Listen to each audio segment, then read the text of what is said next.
Hi viewers. So ఇదేంటో చెప్పండి, ఎంత ఇదిగా ఉందో కదా. పాల తెలుపు అంటే ఇదేనండి. సో చూడండి, అదనమాట వెన్న అనమాట. వెన్న తీసాను ఈరోజు అండ్ మిక్సీలో వేసి వెన్న చక్కగా తర్వాత కూల్ వాటర్ వేసి సికేసాను అనమాట. ఇదిగోండి, గేదె పాల నుంచి వెన్న వచ్చింది, పెరుగులో నుంచి తీసింది అనమాట ఇది.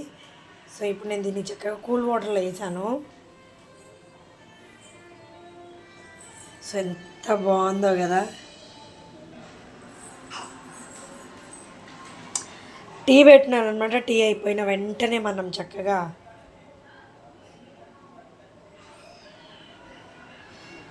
గీ చేసేసుకుందాం, హోమ్ మేడ్ గీ.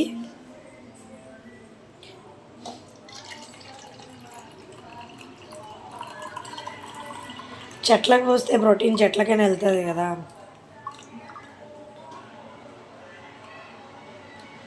యాక్చువల్లీ దీంట్లో కొంచెం ఉప్పు పసుపు వేసి మళ్ళీ ఇంకో పట్టు పట్టామంటే ఇదేనండి మనకి బటర్ అంటే. బాండికున్నది ఏదో అయింది.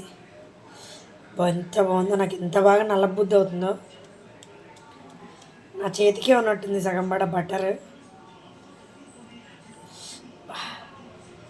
కూలింగ్ వాటర్ వేసేద్దాం, మళ్ళీ మొత్తం నా చేతికి అయింది.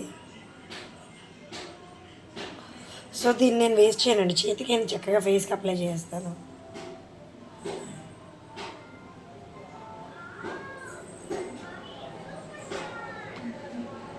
Thanks for watching. దీన్ని ఇలాగే బాగా కరగబెట్టేసి 2 కరివేపాకు రెమ్మలు వేసామనుకోండి, చక్కటి వాసనతో మంచి నెయ్యి వచ్చేస్తుంది. మెంతులు కూడా వేస్తారు కొంతమంది, as a wish. So already మేము దొడ్లాకి వాడుతున్నాం అనమాట. దొడ్లా ఆర్ జిఆర్టీ 2 వాడతాము, జిఆర్పీ నెయ్యి. సో మా అత్తగారు చేసేవారు ఇంతకుముందు, ఒకసారి ట్రై చేద్దాం మనకు వస్తుందో లేదా అని చెప్పి వేసాను అనమాట. సక్సెస్ అయితే బయటనేమో అనేసి మన ఇంట్లోనే చేసుకుందాం.